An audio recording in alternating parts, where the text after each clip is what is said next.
Greece's left-wing government has suggested it will resign if it fails to get its way in Sunday's make-or-break referendum that could decide the country's financial future. Greek Finance Minister Yanis Varoufakis said the government may very well quit, in a radio interview broadcast by Australia's ABC network on Thursday, in which he also said the country was on a war footing to ensure the rushed referendum happens in time.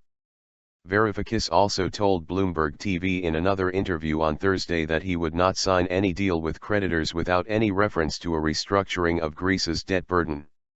"I prefer to cut my arm off," he told Bloomberg TV, in an interview in which he also said he would personally resign if the Yes campaign won.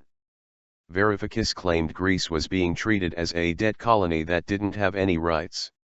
However, he expected a no vote and that he and Prime Minister Alexis Tsipras will be around on Monday to forge a mutually beneficial agreement with rest of Europe. Negotiations stall. Greece's international creditors have stepped back to watch the outcome of Sunday's referendum before resuming any negotiations.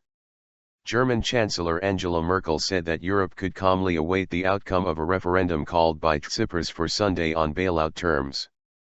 European officials and Greek opposition parties have been adamant that a no vote on Sunday will mean Greece will leave the euro and possibly even the EU.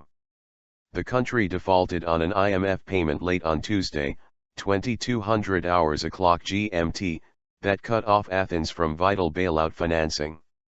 Prime Minister Tsipras, in a televised address to the nation on Wednesday, urged Greeks to vote no to the austerity measures demanded by creditors in order to win a better deal, saying that the vote was not about staying in the Eurozone. Earlier, in a letter sent to the heads of the European Commission, International Monetary Fund, IMF, and European Central Bank, Tsipras said that Athens could accept their bailout offer if some conditions were changed. Tsipras said in his public address that Greece would continue to negotiate with its international creditors and insisted that Athens wanted to stay in the Eurozone. In exchange for the conditional acceptance, he asked for a €29 billion ($32 billion) loan to cover all its debt service payments due in the next 2 years. The conditions relate to pensions reform, sales taxes, and reduced military spending. Meanwhile, ordinary Greeks have been left in financial limbo after capital controls were imposed this week to stem a bank run.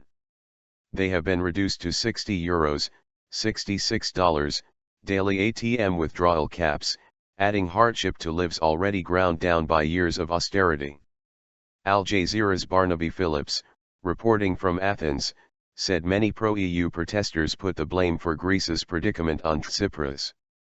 They say he's playing a dangerous position and putting his party's interests above his country, Phillips said.